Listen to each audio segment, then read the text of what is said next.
ክቡራትና ክቡራን ተመልካቾቻችን የስራ ፈጠራ ውድድራችን ቀጥሏል። የዛሬው ዳንግላ የሚገበያዩበት ጥበብና መላ ከዳንግላ የመጡ ወጣቶች ያቀረቧቸውን ሀሳቦች ጋበዝናችሁ። እጅግ ማራኪ ሀሳቦች ናቸው። የማህበረሰብ ችግር ለመፍታት ምን ያክል ቆርጠው እንደተነሱ የሚያሳይ ነው። እያንዳንዳችን አካባቢያችን ላይ የሚገኙ ችግሮችን ካስተዋልናቸውና መላ ካበጀንላቸው ስራ መሆን ይችላሉ፣ ችግር መፍታት ይችላሉ ማለት ነው። ይህ የውድድር ሂደታችን ይቀጥላል። ዛሬ ዳንግላዎች ጋር ባለን ቆይታ ማን ያሸንፋል በጉጉት እየጠበቅን ነው። ምክንያቱም 700K የኢትዮጵያ ብር የሚያሸልምና የፈጠራ ሀሳባቸውን ወደ ተሻለ ደረጃ የሚያሳድግላቸው ስለሆነ በጉጉት ውጤቱን እየጠበቅን እንገኛለን። እስከዛው ድረስ ዳኞች በጥቅል እንዴት ነበሩ? ምን አይነት ሀሳብ ይከተሉ? ሀሳባቸውን ለማሳደግ አጫጭር ሀሳቦች እንድትሰጧቸው ጋብዛለሁ። እንኳን ደስ ያላችሁ ማለት ፈልጋለሁ። ለካ ያለ ምክንያት አይደለም ኮሚቴተሩ ዳንግላ የሚገበያዩበት ጥበብና መላ ያላችሁ። እውነትም ጥበበኞች ናችሁ፣ በጣም ጎበዞች ናችሁ። ኮንግራ ማለት ፈልጋለሁ። ያመጣችሁት ሀሳብ የእውነት ለመናገር በጣም ቤስት የሚባል በጣም ምርጥ ሀሳብ ነው። ሁሉም ነገ መሬት ላይ ወርዶ እናንተን ህይወት የሚቀይር የማህበረሰቡን ችግር የሚፈታ ሀገርን አንድ ደረጃ የሚያሳድግ እንደሆነ እኔ እርግጠኛ መሆን ችያለሁ። ስለዚህ ሜቢ ዛሬ ያው የምታውቁት ነው ደረጃ አንደኛና ሁለተኛ መውጣት ሊኖር ይችላል። ያ ማለት ግን ሁለተኛ የወጣው ልጅ አንደኛ ከወጣው ልጅ ያንሳል ማለት ግን አይደለም። ያው ማወዳደር የግድ ስላለብን ነው። አይነቱም ስለሚለያይ ካለው አመጣጡ ከምኑ አንፃር ልናወዳድረው እንችላለን። ዙሮ ግን እናንተ ይህን እድል በማግኘታችሁ ዛሬ እዚህ ተገኝታችሁ በማቅረባችሁ እርግጠኛውን የማስበው ለእናንተ አንድ ስቴፕ አራምዷችኋል። ስለዚህ ይህንን ደግሞ ጠንክራችሁ ነገ ውጤታማ ሆናችሁ ሁላችሁ የሚያመጣችሁትን ሀሳብ ነገ ደግሞ ደንበኛ ሆነን ስንገዛው ማየት እንፈልጋለን። ወደ ኋላ እንዳትሉ።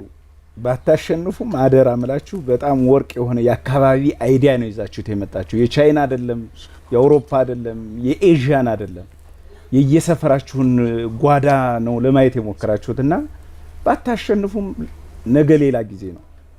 ወደ ኋላ እንዳትሉ አደራ ለማለት ነው። እንኳን ደስ ያላችሁ። እናመሰግናለን ክቡራን ዳኞቻችን። አሁን በጉጉት የምንጠብቀው የዳንግላ ወጣቶች ያመጡትን ሀሳብ ማን ከማን በለጠ ትንሽ ያስቸግራል።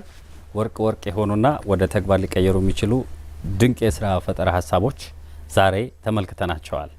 ይህ መሰናዶ በአማራ ሚዲያ ኮርፖሬሽን በሁሉም የሚዲያ አማራጮቹ ወደ እናንተ ይደርሳል። ይህ የስራ ፈጠራ ውድድር በአልማ የብቁ ወጣት የስራ ፈጠራ ውድድር ከአማራ ሚዲያ ኮርፖሬሽን እንደዚሁም ደግሞ ከማስተር ካርድ ፋውንዴሽን ከቡና ባንክ ጋርና ከዩኒሴፍ ጋር በመተባበር ወደ እናንተ የደረሰ ልዩ የስራ ፈጠራ ውድድር ነው። ውድድር ብቻ አይደለም፣ 700,000 የኢትዮጵያ ብር የሚያሸልም ሌሎችን የሚያነቃቃ ሀሳባችሁ ስንት ያወጣል የሚል ጥያቄ እንድታጭሩም እድል የሚፈጥር ነው። አሁን ውጤቱ እጃችን ደርሷል። እንዴት ነው? ሁላችሁም አሸናፊ ናችሁ ብለዋል ዳኞች።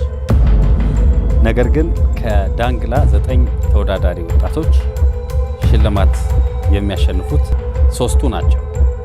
እነዚህ 3 ሰዎች እነማን ናቸው? ስማቸው ደርሶኛል፣ እጠራለሁ። የመጀመሪያው አሸናፊ ወይም የመጀመሪያዋ አሸናፊ ሻማወርቅ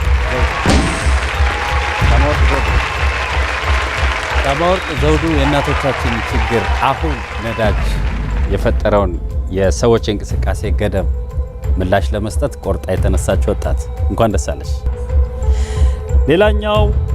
ሌላኛዋ አሸናፊ ወይንሸት አካሉ።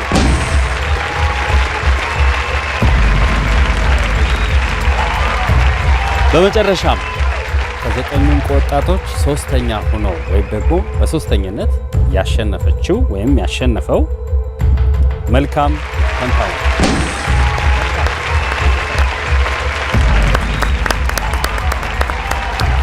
መልካምዬ እንኳን ደስ አለሽ። ጎበዝ ድንቅ የሆኑ የአካባቢያቸውን ችግር በአካባቢያቸው ፈጠራና ሀሳቤ በራሳቸው አቅምና በሌሎች ትብብር ለመፍታት የጣሩ ወጣቶች የበርካቶቹ የሁላቸውም ሀሳብ ወደ ውጤት መቀየር የሚችል ማደግ የሚችል ነው።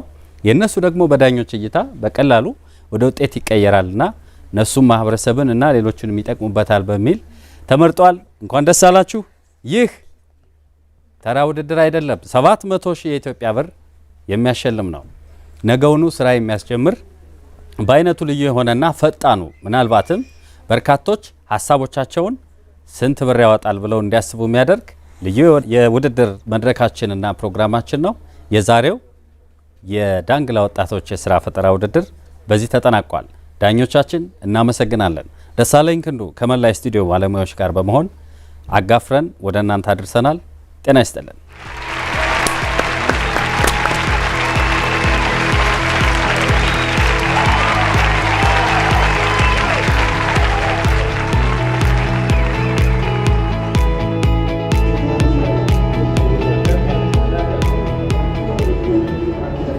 በጣም ደስ ብሎኛል። በመጀመሪያ ያስፈራ ነበረ። ያው ትንሽ ገብቼ ዳኞችን ካየው በኋላ ትንሽ ቀለል ብሎኛል። መጨረሻ ደግሞ ውጤት ሲነገረኝ ከምጠብቀው በላይ ደስ ብሎኛል። ወደፊት ስራ እንድሰራ ማበረታቶኛል።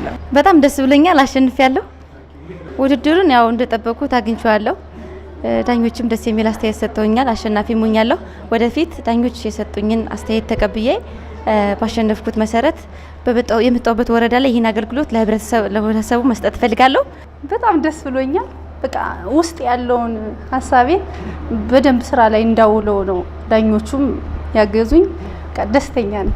በጣም ብዙ ሴቶች ብዙ የተሻለ ሀሳብ ይዘው ቤታቸው ቁጭ ያሉ አካል ጉዳተኞች ሴቶች፣ ወጣቶች ብዙ ህብረተሰቦች አሉ። እነሱ የተለያዩ ማስታወቂያዎችን በመከታተል ውስጣቸው ላይ ያለውን የፈጠራ ሀሳብ መድረክ ላይ በማውጣት ወይም አደባባይ ላይ እንዲታይ በማድረግ ውጤታማ መሆን እንደሚችሉ እኔ መመስከር እችላለሁ ወይም መናገር እፈልጋለሁ። ምችለውን ሁሉ እያገዙ እንዲሁ ወደ ከጠባቂነት ራስን ወደሚቻል እንዲመጡ አበረታታቸዋለሁ።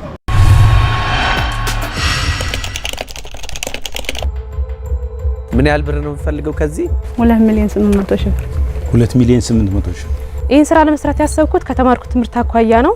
አሁን እኔ አንቺም ብሆን ብሰሪበት ደግሞ ቀጣይ ተስፋ ማድረገው ዝም ብሎ የሚታየኝ ነገር ምን አለ መሰለሽ?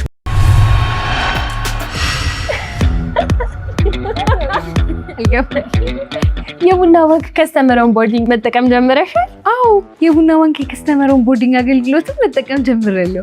ባይገርምሽ ቤት ሆኜ ነው እኮ አዲስ አካውንት የከፈትኩት። ምን እሱ ብቻ የኤቲኤም ካርድ ማዘዝና ሞባይል ባንኪንግ አክቲቭ ማድረግ ይቻላል። ዋው ባንክ መሄድ ካስፈለገኝ እንኳን እዚህ ላይ ቀጠሮ ማስያዝ እችላለሁ። የባንኩ የቅርንጫፍ አድራሾችም እኮ እዚህ ላይ ይገኛሉ። ልክ ናችሁ። ይህንን የቡና ባንክ ዲጂታል የደንበኞች መመዝገቢያ መድረክ አገልግሎት ስትጠቀሙ ሆነ ሌሎች እንዲጠቀሙ ስትጋብዙ አስደሳች ስጦታዎች ተዘጋጅተዋል። እንዴት? ይኸው ባሉበት ቦታ ሆነው ጊዜና ሁኔታ ሳይገድበው ሁሉንም በስልኮ የቡና ባንክ ከስተመር ኦንቦርዲንግን እርስዎ ሲጠቀሙና ሌሎች እንዲጠቀሙ ሲጋብዙ አስደሳች ስጦታ ይበረከትልዎታል። ቀላልና ዘመናዊ አገልግሎት ከስጦታ ጋር። ቡና ባንክ፣ የባለ ራዕዮች ባንክ። ይህ የፈጠራ ውድድር የቀረበላችሁ አልማ ከዩኒሴፍ ከማስተር ካርድ ፋውንዴሽንና ከአሚኮ ጋር በጋራ በመተባበር ነው።